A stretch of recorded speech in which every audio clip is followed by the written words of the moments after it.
Good morning, everyone.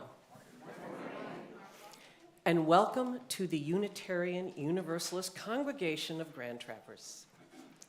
My name is Martha Curtis, and I am a member of the Sunday Services Committee. Here at UUCGT, we practice radical welcome. You bring, what you bring and who you are enriches us all. We especially extend our love to families with young children. We include people of every background, identity, and age, and we're building a culture of inclusion, and this includes the joyful sounds of our little ones. Whether you are here in the sanctuary or joining us online, whether you are new to us or have joined us many, many times, we're sure glad you're here. We invite you, if you're new or visiting us today, we invite you to stand and introduce yourself if you feel comfortable. A microphone will be brought to you by Diane, and we do that so that everyone here and online can hear you. If you'd prefer not to speak, that's okay too. Just enjoy being with us here this morning. Are there any visitors?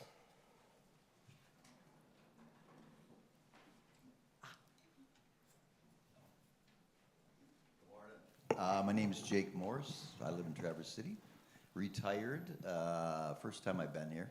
My wife Carol is here with me, and looking forward to the service. Wonderful. Welcome. Ooh.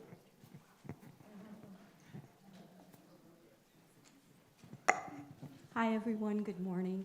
My name's Patty Longwinter.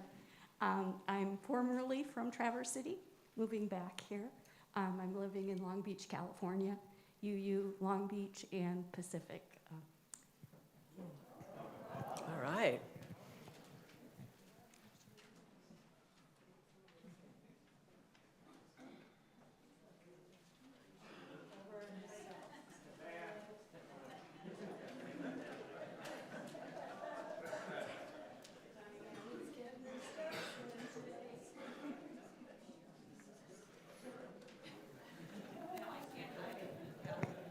I wasn't peer pressured into that.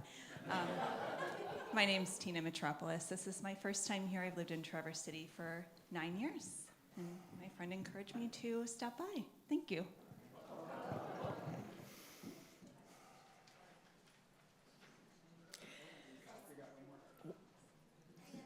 One more over here.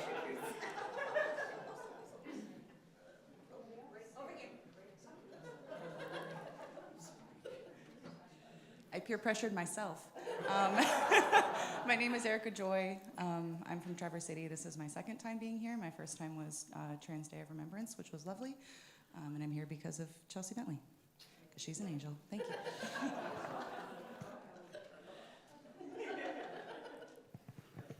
Good morning. My name is Cindy Francine. I'm from Northport.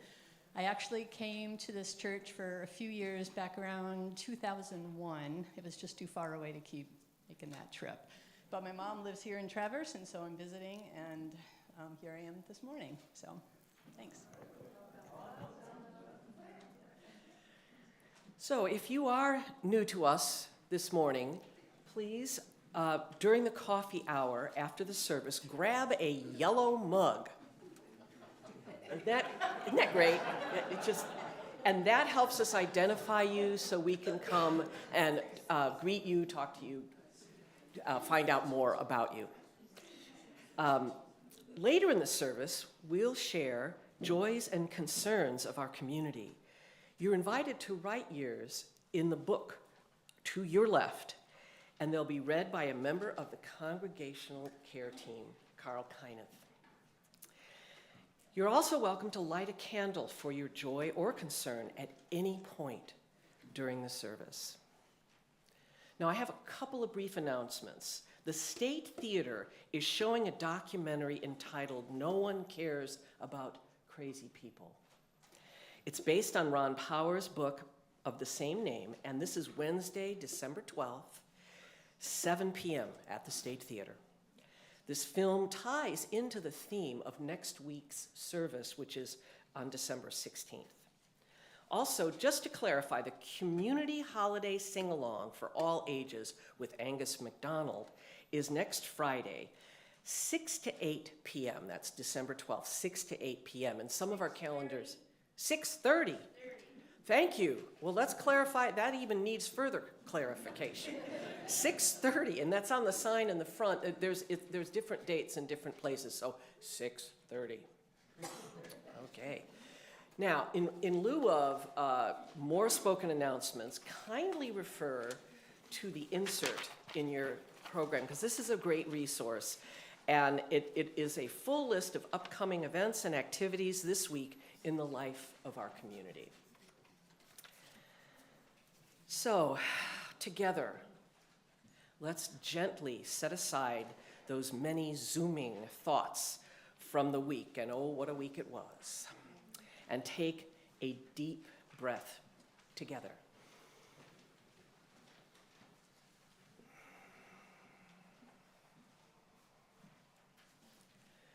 Please silence your phones and electronic devices so we can be fully present with one another as we embrace each moment of this service together.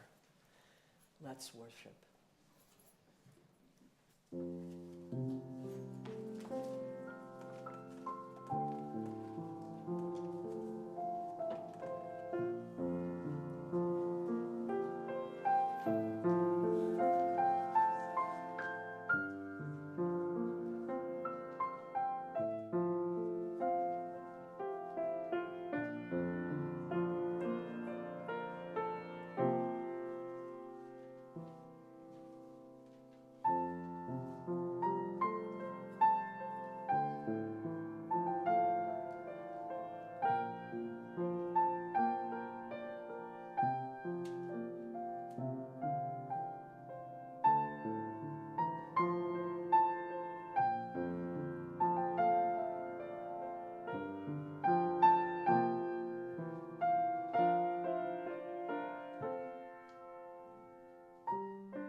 Whoever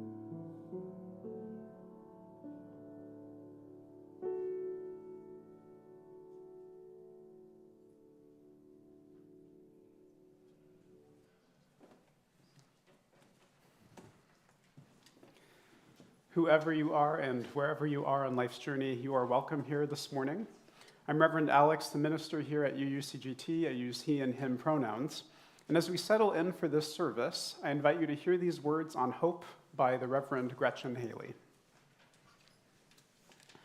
What's going to happen? Will everything be okay? What can I do? In these days, we find ourselves too often stuck with these questions on repeat. What's going to happen? Will everything be okay? What can I do? We grasp at signs and markers, articles of news and analysis, Facebook memes and forwarded emails as if the new zodiac, capable of forecasting all that life may yet bring our way.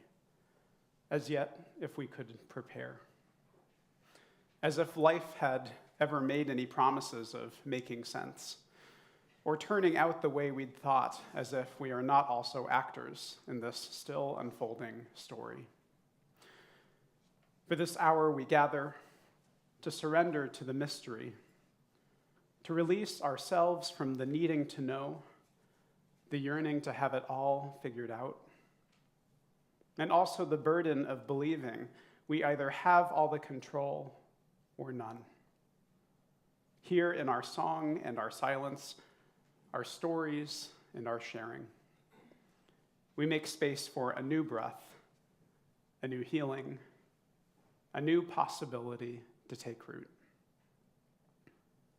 That is courage forged in the fire of our coming together and felt in the spirit that comes alive in this act of faith, that we believe still a new world is possible, that we are creating it already, here and now.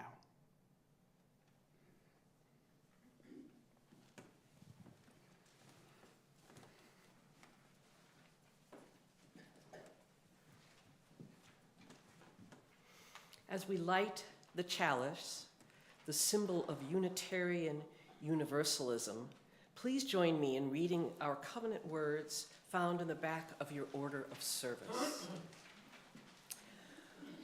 I'm accountable for me, you're accountable for you. In community, we hold each other through joy and conflict. We openly welcome all as we respond to the needs of the world. And now let us sound the singing bowl, entering a time of stillness.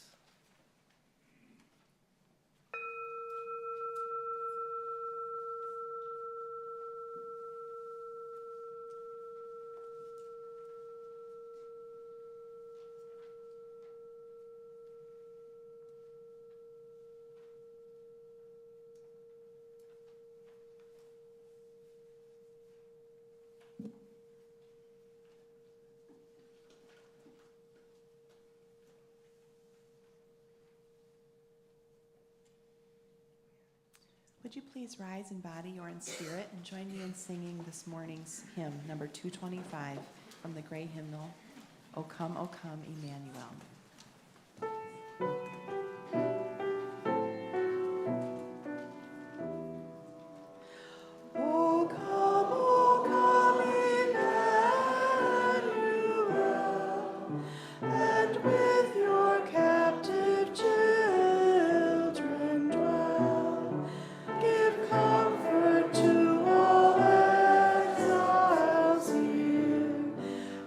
To the aching heart,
Good morning. I'm not sure why this chair is here. I'm scooting it out of my way. All right, children and the young at heart, come up and join us. Guys, kids, last year or last week, there were no kids, and the grown-ups had to come sit up front. Because otherwise, I was going to be so alone. All right. Oh, don't blow that out. I need that. Good morning. Good morning. So, because we had a pretty small crowd last week, I need to reintroduce this. Some of you might have been online, so some of you might have seen this, and some of you were here. But you were not here. That's okay. Like I said, there were no kids. The grown-ups had to pretend to be kids. It was kind of funny. So, if you can see it, I don't know how well you can see it, but this is our Advent spiral. So we are changing things up for Advent this year. Rather than doing the traditional Advent wreath and counting down to Christmas, we are doing an Advent stone spiral and counting down to the solstice. So we decided that we really needed to embrace some hope this year and some light this year. And the really fun thing with this Advent tradition and this Advent ritual is you get even more candles. You get candles every day instead of just 5 candles.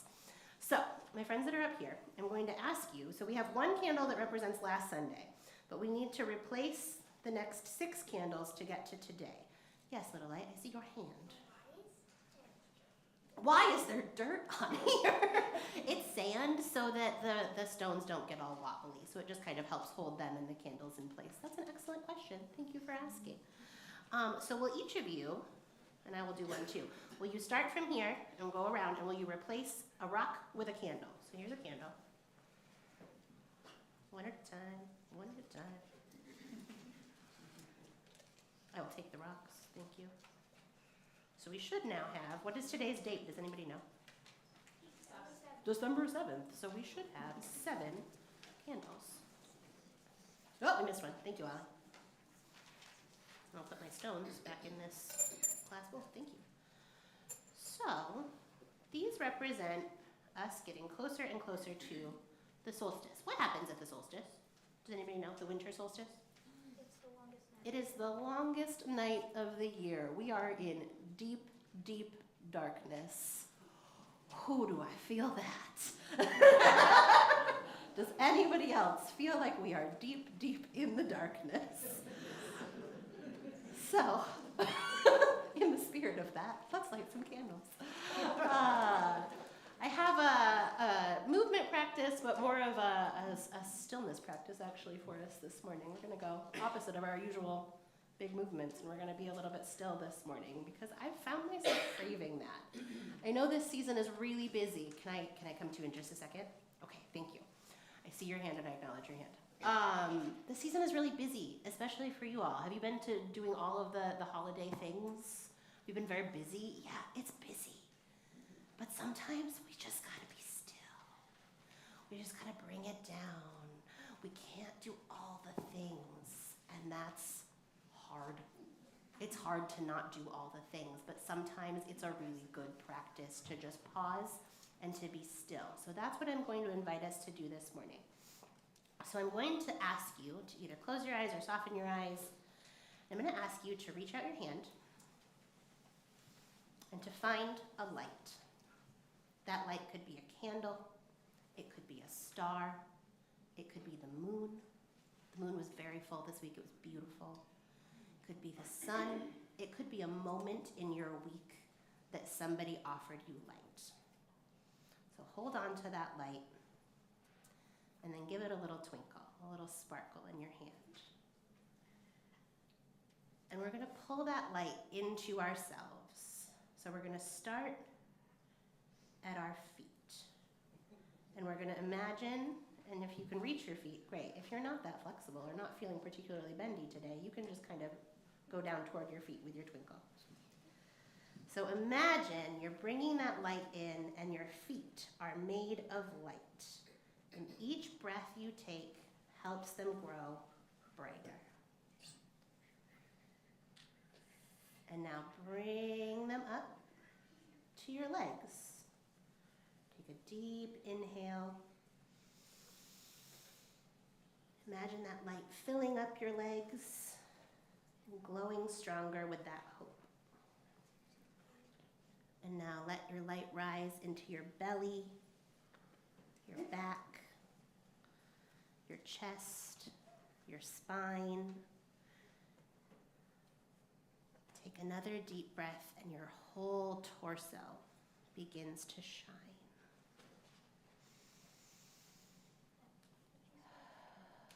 That itchy spot you can never reach, yes, even that is full of light. These kids are funny. Notice your heart. Imagine it being filled with light and hope, beating and glowing with love. Feel the light spread through your shoulders, your arms, your hands, all the way out to your fingertips.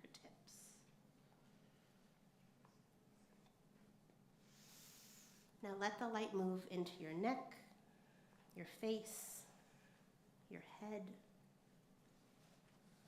your forehead, eyes, your cheeks, your mouth, even your brain, even your hair. Yeah, your hair. Yeah, the tips of your hair, yes, absolutely. Your hat is glowing. Everything is glowing and filled with light and hope. Now I want you to take a deep breath in and say to yourself, I am light, I am hope. Exhale and imagine sending that light and hope into the world. And we'll do that 2 more times. Inhale, I am light, I am hope. And exhale that light and hope into the world. And 1 more time, I am light, I am hope. And then exhale that light and hope out into the world. Picture yourself glowing like a candle, a chalice, a star, the Christmas tree lights. See yourself shining in the darkness, bringing hope to others just by being here and being you. Rest for a moment in that light and hope. Breathe it in and share it out. Take 1 last breath, and when you are ready, pull that light into your heart. Open your eyes and return to the room. May you carry the light with you wherever you go. And will you help me light the candles while we sing our new song? We have a new song for the month of December. Anne-Marie, would you like to introduce it? I guess we did do it last week. It's called May I Be Light. We sang it last week. I think you'll learn it pretty quick. All right, everyone, let's sing together. May I be light in you, may you be light in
Good morning. I am Chris Louts, and I'm here to award the Ruth and Jim Gamble Service Award. So it's in honor of outstanding time spent in volunteer service to this congregation. The selection process is that the current Gamble Award winner is selected by the winners of the previous 3 years, who nominate, discuss, and vote on the winner. And the winners are presented with a key. The 2025 Gamble Award Committee for this year, so for 2022, it's Marianne Rivers and myself. For 2023, Dusty Colton, Kim Grebe, and Judy Myers. From 2024, Tom Darton, Charlie Bellinger. So I am pleased to announce that Kat Norman has been awarded the 2025 Gamble Award.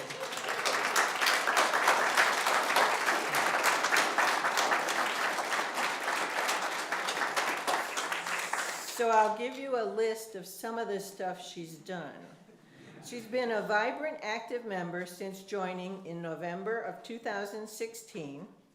The whole family regularly attended Wednesday potlucks during those early membership years with their young children. This was back when you were young, Jeff. Ellie and Jeff and husband Keith. Kat has created and led incredible Sunday services during a late-led period with videos, music, art, and many enhancements, and more recently has periodically been a speaker for the Sunday services. Kat served on the transition team as our congregation moved from all lay-led services to welcoming Reverend Kathy Harrington, our interim minister. Kat served on the board in 2021. Kat co-wrote with Chris Walter regular informational flash notices to update the congregation during the COVID closure and our opening plans. Kat has been active in a leadership role in Soul Matters and leads a Creativity Matters group. Also sang with the vocal ensemble. Kat has been working with facilities on the air exchange monitoring. Kat also helped with the location for the 2024 picnics.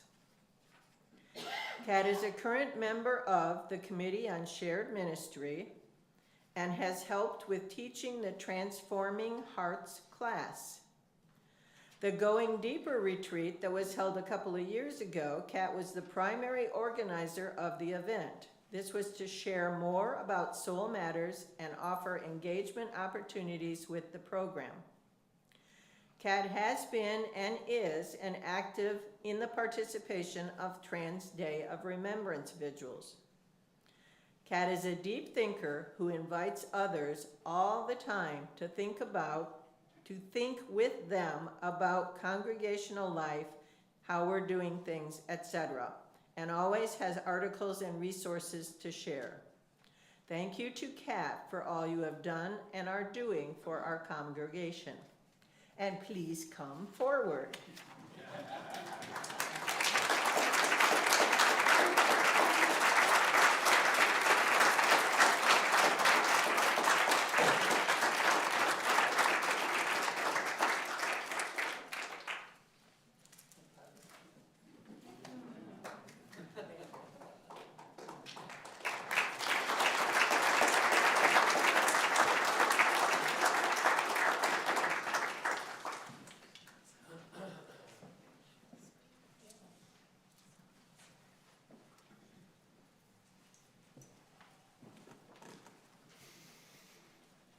This place was built with you in mind.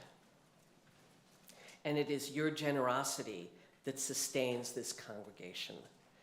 This offering is an affirmation, a yes. When we give, we say yes to something we value. Today, ushers for our offering will pass baskets with 2 sides. One side supports the life and mission of this congregation, and the other supports needs in the community, including local feed programs, shelters, social justice initiatives, and services for the most vulnerable. You can also give by using the options on the screen. If you give by check or online, be sure to include a memo line or comment field, whether your gift is for pledge, for community needs, or for special collections, so we know where it goes. If this is your first time with us, please be our guest as the baskets pass. Every gift, large or small, is received with deep gratitude.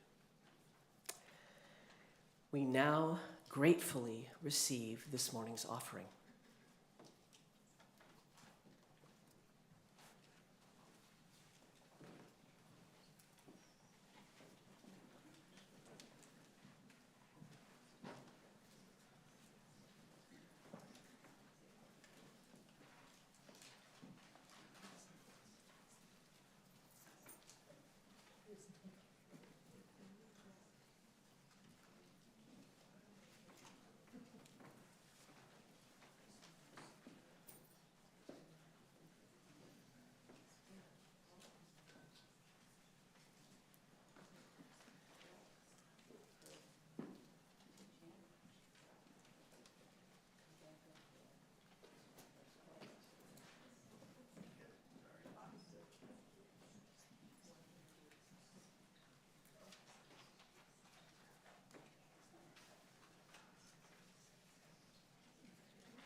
That message hadn't fully been relayed, so we're going to enjoy some nice silence together as we pass the baskets. Things happen, right?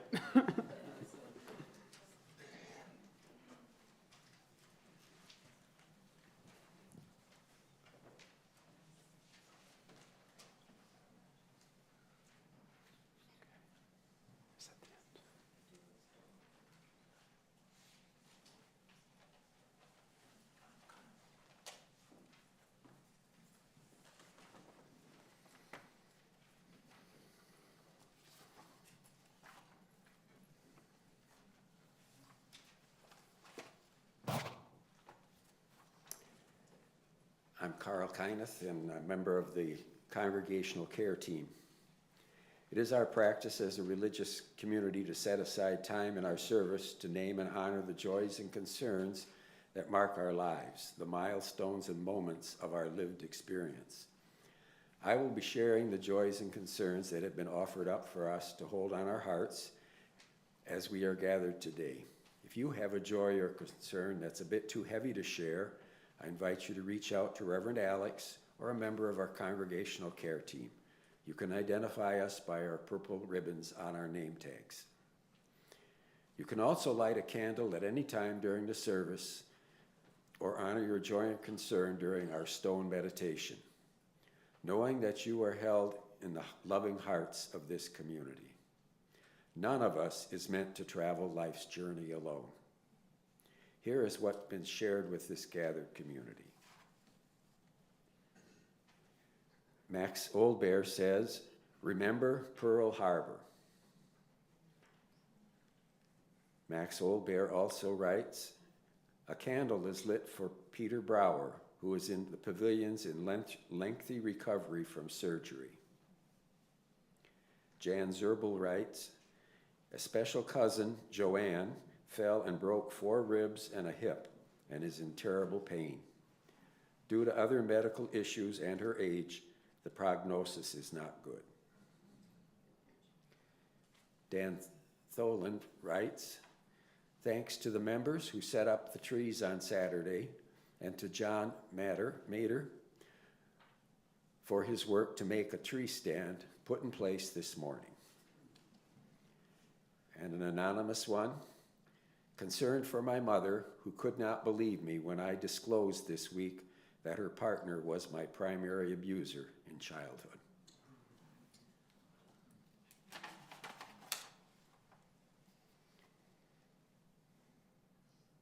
And now let's hold a moment of silence for the concerns and joys that remain in the silence and on our hearts.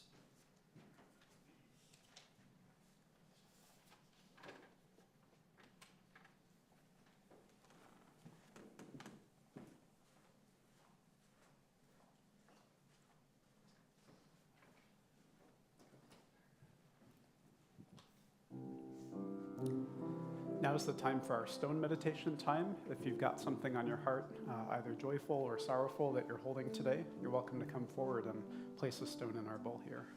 Come forward as you feel moved.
Would you please join me in singing our song of response, Spirit of Life?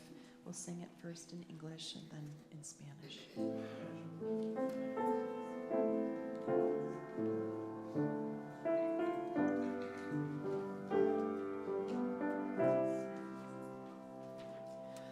Spirit of life, come unto me. Sing in my heart all the stirrings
Kozan. I lead the meditation group GT Zen on Tuesdays.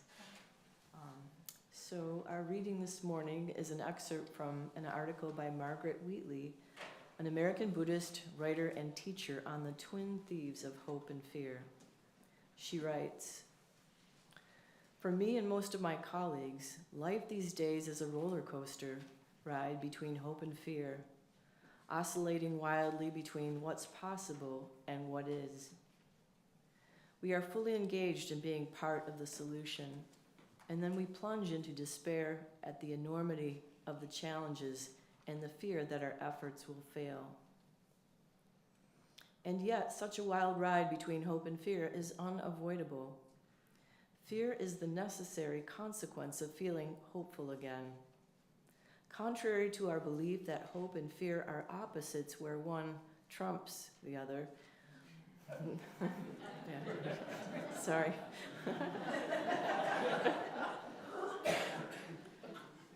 "They are a single package, bundled together as intimate, eternal partners. Hope never enters a room without fear at its side. If I hope to accomplish something, I'm also afraid I'll fail. You can't have one without the other. Those of us raised in Western culture were never taught that fear is the price of hope. Rather, we can't envision life without hope. Hope is what propels us into action. We've been taught to dream of a better world as the necessary first step in creating one. We create a clear vision for the future we want, and then set a strategy to make a plan and get to work. We focus strategically on doing only those things that have a high probability of success. How could we do our work if we had no hope that we'd succeed? Motivated by hope, but then confronted by failure, we become demoralized. Life becomes meaningless. We despair of changing things for the better. Rather than inspiring and motivating us, hope has become a burden made heavy by its companion, fear of failing. So, we have to abandon hope, all of us, and learn how to find the place beyond hope and fear. This is a familiar concept in Buddhism, yet little known in Western thinking. Liberated from hope and fear, we are free to discover clarity and energy, but the journey there demands behaviors we're not familiar with or have actively avoided."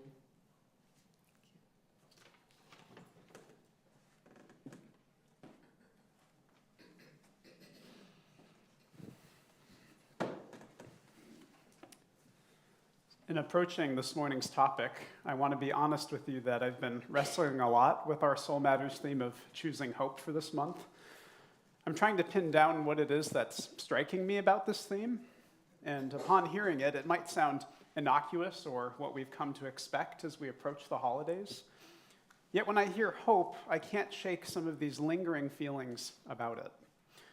Sometimes hope, as we talk about it, can feel like a shallow wish, maybe Pollyanna even. A relentless optimism that tends to push away more complex feelings and things. In our Western society and culture, there's an ingrained cultural imposition of hope, especially this time of year with our many different holidays and seasons of light. And we also know that hope is our desire, our deepest longing, that which we ultimately need to keep on going, to survive. Hope might be that thing with feathers, but it sure carries a complexity and a heaviness with it, at least in my own lived experience.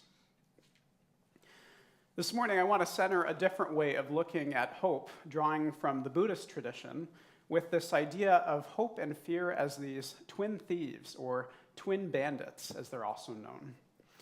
My gratitude to Kozan, who offered this morning's reading, who also had coffee with me earlier this week for this service. You may not know this about Kozan, but she's actually an ordained Soto Zen Buddhist priest, and so I'm grateful to have had an expert help me learn about this. What's at the heart of this push and pull between hope and fear are the 8 worldly concerns, or dharmas, as they are known in Buddhism, which often bring us attachment, aversion, or even suffering. You can see those up here on the screen. Across life, we feel pushes and pulls toward pleasure and pain, gain and loss, praise and blame, as well as fame and disgrace. With these four pairs of opposites, we might understand hope as our grasping for these pleasant experiences, with fear as our shunning them. We hope for pleasure. We fear pain. Make sense? Hope and fear are called thieves because they steal us away from the present moment. We become attached to a desired outcome, a reality that is not. And by being attached, we actually abandon our power. We're beholden to a desire for what isn't. We become enchanted even by self-serving desires. And these thieves steal our ability to act freely, to maintain our inner stability and clarity of mind. These thieves can even steal our compassion, causing us to lose focus as our field of awareness shrinks and narrows. And this is summarized best by a Zen teaching with the phrase, "Let go or be dragged." The thieves will always win. Our reading by Margaret Wheatley puts things into perspective for our times today.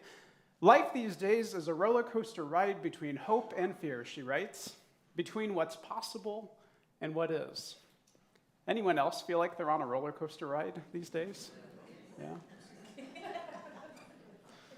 The truth is that hope and fear are everywhere, from our social media feeds to our news sources. We are in an ocean of tossing waves that push and pull us in this modern life from staying present in the moment. And if you didn't know this already, I'll let you in on a secret. There's big money in hope and fear. The ways that these can be used to stir things up, to move people to action, or even get us to purchase and consume. There's another side to both hope and fear as well. The truth that one cannot exist without the other. As Wheatley puts it, fear is the necessary consequence of feeling hopeful again. Hope never enters a room without fear at its side. When we cling to something or a desired outcome, we fear failure itself. We fear what happens if we don't attain or achieve it.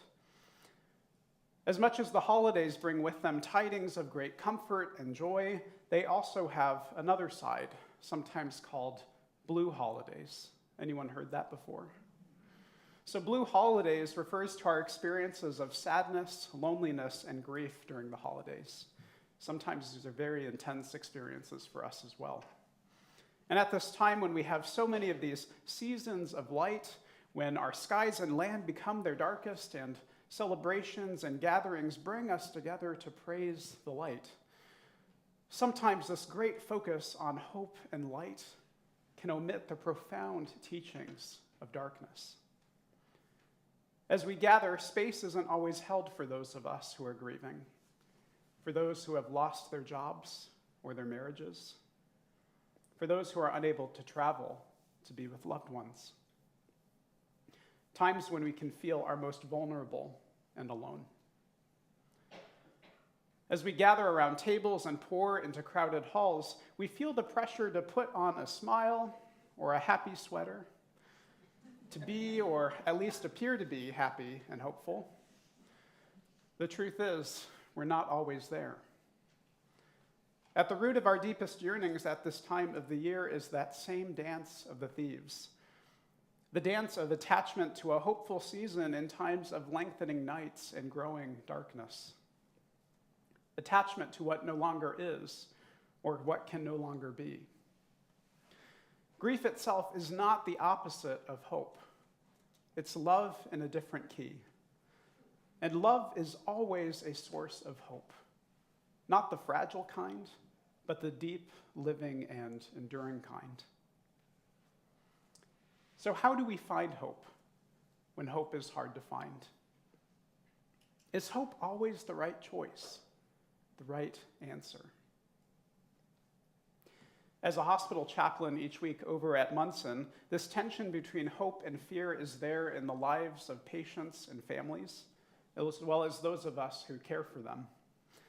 One of the great temptations of serving is trying to soothe and solve what someone's feeling. To wish you could do something beyond listening and being present to change the course of an outcome. A patient diagnosed with cancer. A husband holding the hand of his dying spouse. Someone learning they may never walk again or will lose the life they once had.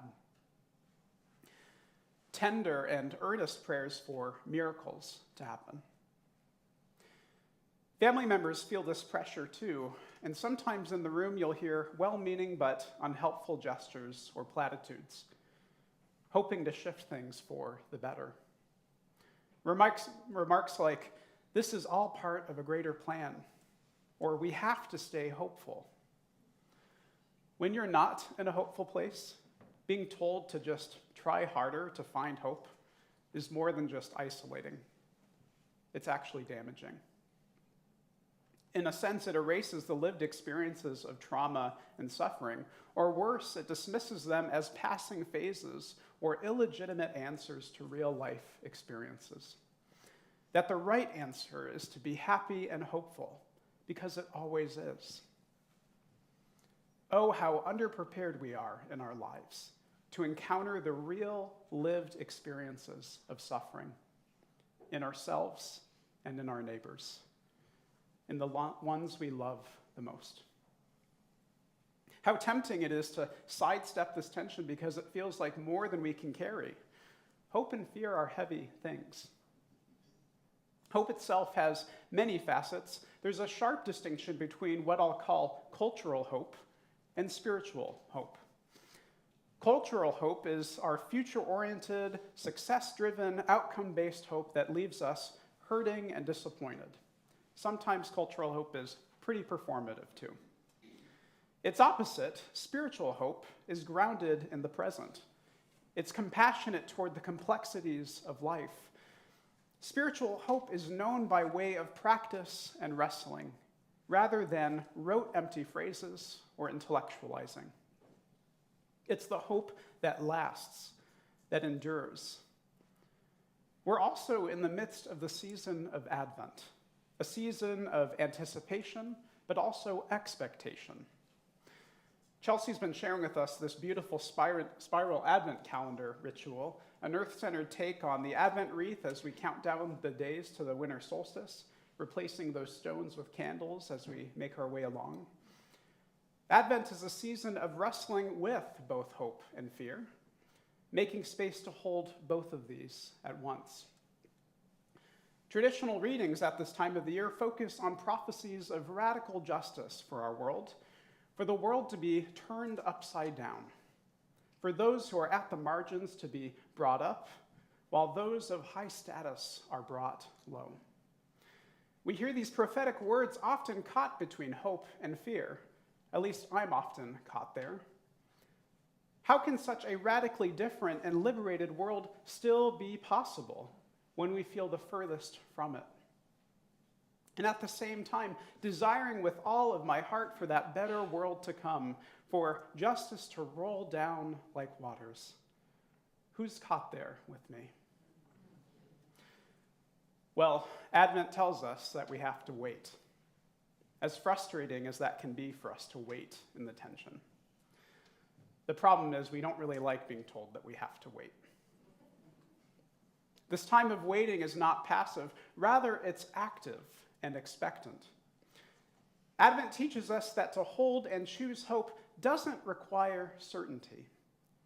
Real spiritual hope requires a willingness to prepare, to stay awake, and to keep lighting our candles along the way. The greatest challenge in our times now, when hope is hardest to find, is to help get ourselves unstuck, to disentangle hope as we know it in our culture from the real lived experiences of hope in our bones. Our truest hope is not relentless optimism in hard times. Instead, it's a hope that's strong enough to bear complexity, a hope that endures, a hope that's necessary if we're all going to make it through and survive. This kind of hope doesn't shut away what is hard or painful just as much as it doesn't abandon our wishes and longings for a better world. Instead, hope chooses to hold it all. So this season, I invite you into making your own choice. In all that we hold at this time of year, choose the stronger hope.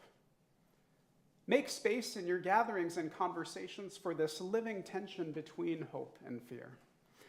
Meditate in that place of tension, feeling the push and pull of the waves. Those of you who are journalers like myself might like to journal about this too. At this time in our chaotic roller coaster world, remaining connected to our bodies is really important. You might also like to do an embodied practice of a sorts. Go ahead and place your hand on your heart, one of your hands there representing hope, and place another hand on your belly representing fear. And as you hold these two parts of yourself, these two responsive areas to those pushes and pulls, remember that both of these sensations belong. Both are deeply human. Finding yourself between hope and fear is a generative place, like seeds shrouded in the darkness of soil, waiting for their season to sprout. Sometimes we need to just sit there in the dark.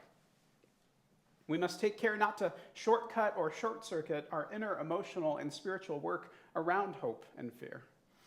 Both are companions. We cannot know one without the other. Make space for yourself to hold these things close, but lightly. It's human to be full of hope for what could still yet be. It's human to want things to be different, to even be furious at the way things are. It's human to grieve and to fear being alone. So choose the stronger hope, the hope that holds fear gently, the hope that doesn't demand certainty, the hope that chooses presence over prediction and compassion over control. Buddhism invites us to respond to these pulls without clinging to outcomes, and Advent invites us to wait without guarantees. In all of this, we are asked to stay awake in the tension. So to close, may you find room for your spirit here in this community and at this table. As the thieves dance, may you feel held in your expectant waiting, in your patient acceptance of all that this season brings. We can all find more work to be done around our longings, around our attachments to outcomes that may never come to pass. And as you abide there, remember that you're not alone. Together, even just by our gathering, we can bring one another hope when hope is hard to find. Together, we can bring a song of love that rose in the wintertime. Amen. Let's join now in a moment of stillness together.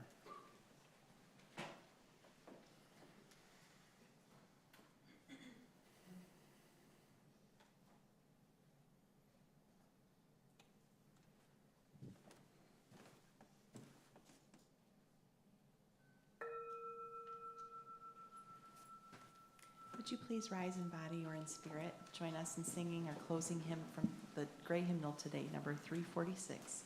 Come sing a song with me.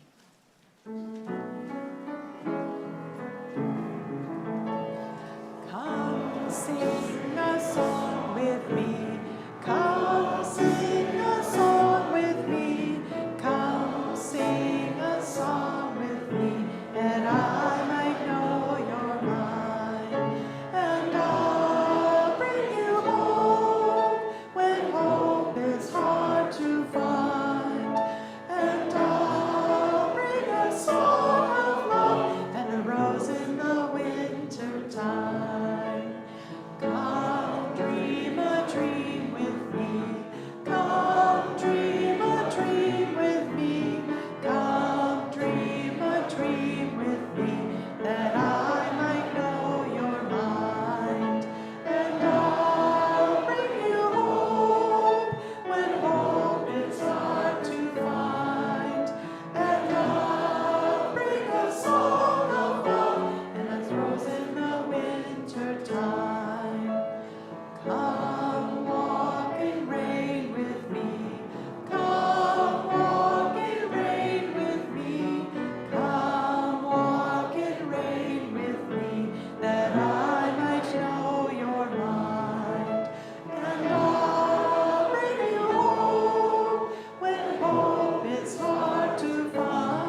invite you to remain standing and to join hands with your neighbor, or to do the symbol of please do not touch me. If you're someone that doesn't want to be touched, we welcome that too.